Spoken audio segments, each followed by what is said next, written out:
Hello, everybody. Welcome back to my ongoing series where I rank my 100 favorite albums. Just like I've prefaced in the past, these are my favorite albums. These aren't necessarily the greatest of all time, and they probably aren't your favorite albums. I'm sure there's some crossover, but I've got to say that because I've always, you always get people who make a big fuss.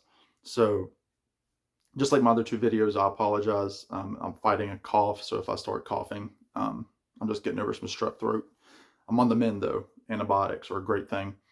Um, so this video, I'm going to be getting into the 20s. So this is going to be 31 through 20. So we're getting there, folks, slowly and surely. So let me just go ahead and get started. Number 31, one of the greatest albums of all time on many lists, The Dark Side of the Moon by Pink Floyd. Uh, what can you say that hasn't already been said? It's a masterpiece of an album. It's one of those albums that it wouldn't be complete without every song on it. I've played this copy to death. You can see by the spine. Um, yeah, I mean, nothing else to say. Dark Side of the Moon, it's a masterpiece. Number 30, the final released Beatles album, Let It Be. Now, a couple of years ago, this album, excuse me, this album probably wouldn't have made my list this high. It would have made it, but not this high. But of course, with the 50th anniversary and the Get Back documentary that all came out in the last couple of years, it's just it's a really good album, and I probably like it because it's probably the Beatles. Of course, there's the White Album in terms of a stripped back album, but this one's pretty bare bones for the most part. Um, I mean, songs like Two of Us, Across the Universe, I've Got a Feeling is probably my favorite Beatles song. One After 909 is a great early Lennon McCartney track. Get Back for You Blue, obviously, the title track. Um, just a killer album. Even though the boys were winding down, they still had some good music left in their pipes. So that is number 30. Um, Number 29, Fountains of Wayne, Welcome Interstate Managers. This is probably the Fountain of Wayne's breakthrough album, if as it were. It's not their first album, but it's probably their biggest selling. It had the big hit Stacy's Mom on there, and then the other song Hackensack. Those were kind of mainstays on early 2000s radio. It came out in 2003. Power pop at its finest. You had the singing talents of Chris Collingwood and the writing and producing talents of Adam Schlesinger, who sadly passed away due to COVID. But you've got some great stuff on here. Again, you get the power pop stuff like um, like Stacy's Mom. You've got kind of like acoustic stuff like the song Hey Julie. Hung Up on You is like a country song. Fantastic song. Super Collider is kind of gritty alternative. Mexican Wine is a good opener. I just really, really like this album. So, and it's really, I've really only known it the last couple of years. So that's number 29. Is that right? No, that's number 28. I'm sorry. Just, I'm sorry. That's 28. 27. This masterpiece by Lord Huron, Long Lost. This is their most recent album, came out in 2021. I have made no qualms about the fact that I found this to be the greatest album of 2021, and the fact that it's this high in my ranking surprises me. I can't believe it.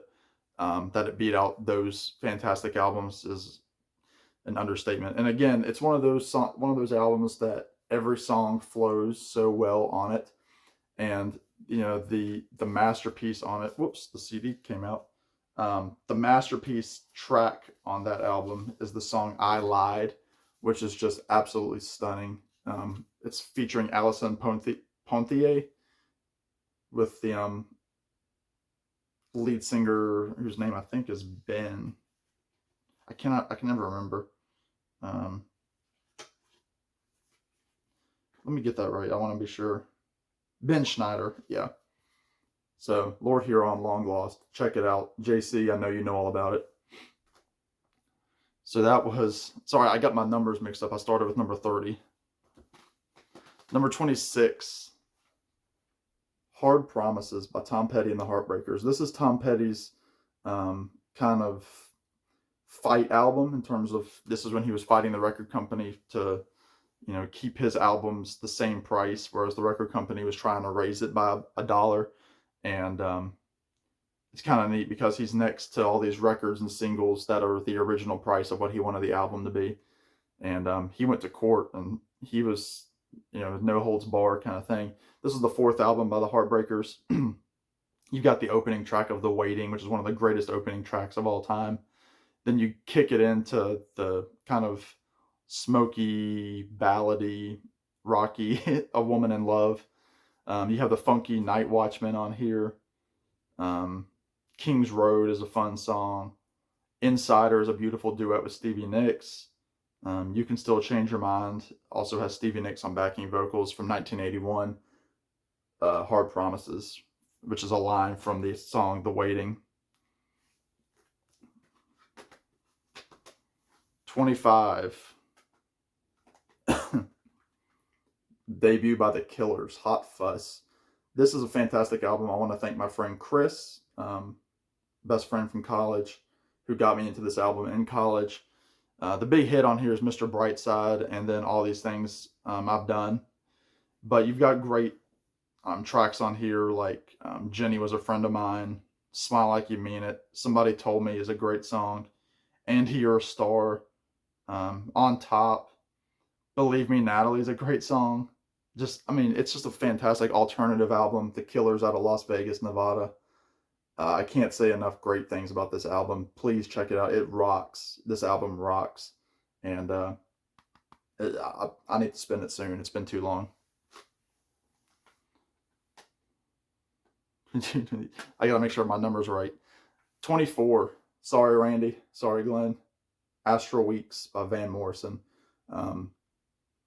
For a while, probably my favorite Van Morrison album, although I've got another one coming up very soon. Spoiler alert. This is Van Morrison completely going away from the style of music he was doing with the garage rock group Them, which was his British Invasion group, and then he did the album Blowing Your Mind, which is his debut, had the big single Brown Eyed Girl. This album is Van playing stream of consciousness, jazz, kind of, folky jazz type music. I'd say that the hit on here was probably Sweet Thing, which I was fortunate enough I got to see Van sing that song, which I think was the second track that he played when I saw him. He opened with, he also played the song The Way Young Lovers Do, which is very jazzy, but the best song on here I think is Madam George. Just a fantastic song, and this album could make my top 10 very easily, but it didn't this time, but it could. I love this album so much, and if you don't know it, please check it out. Number 23, The Beatles' Magical Mystery Tour. Yes, I've got this album higher than Sgt. Pepper. Why? Because it's a better batch of songs. Is it a real album? That's up for debate. But in all terms and purposes for this event and this series, this is a real album. It's a real album according to the Beatles canon. And what's funny is I probably prefer the first side to the second side. The first side, one of my favorite Beatles openers, Magical Mystery Tour. Fool on the Hill is one of the most beautiful McCartney songs. Your Mother Should Know, I love the schmaltzy McCartney show tune. And then I Am the Walrus, just a psychedelic masterpiece. And then, of course, you've got all of those singles on the other side, which I won't even go into. But I've always liked this album better than Sgt. Pepper. If you're going to compare the two, and they both came out the same year. That's a lot of good music to come out of 1967 from the Beatles. I'll just say that. So, number 23. Number 22, back to Van, Moondance. Probably his most commercially successful album. Almost really a greatest hits. It opens with the beautiful track And It Stoned Me, which is kind of autobiographical about his childhood. Then you've got the title track Moondance, right into Crazy Love, one of his most beautiful ballads where he's singing with that falsetto. Then you have the very lackluster version of Caravan, and the reason I say lackluster is because the definitive version of that song is from The Last Waltz with the band. And then you have Into the Mystic, and then a song like Come Running is, you know, a great, fun, upbeat track. Glad Tidings is a great ending too. So it made my list. Moondance, number 22. And to finish this video, number 21, Madman Across the Water by Elton John. I know it's Randy Nelson's favorite Elton John album, and it's mine as well. I mean, every track on it is just stunning. It was me, Rich Strickler, and I ranked this album, and it was very difficult with Randy. It opens with Tiny Dancer and then goes right into Leave On. It's got the epic, you know, songs Indian Sunset and Madman Across the Water. It's got the really folky Holiday Inn. It's just a masterpiece. And if you don't have this box set, you need to get this as well. Just absolutely fantastic. Came out earlier this year. Highly recommend it. So there you go, folks. That is number 30 through 21. Again, let me know what you think. Let me know if I'm crazy. Sorry about messing up the numbers at the beginning, but I think I got it straightened out.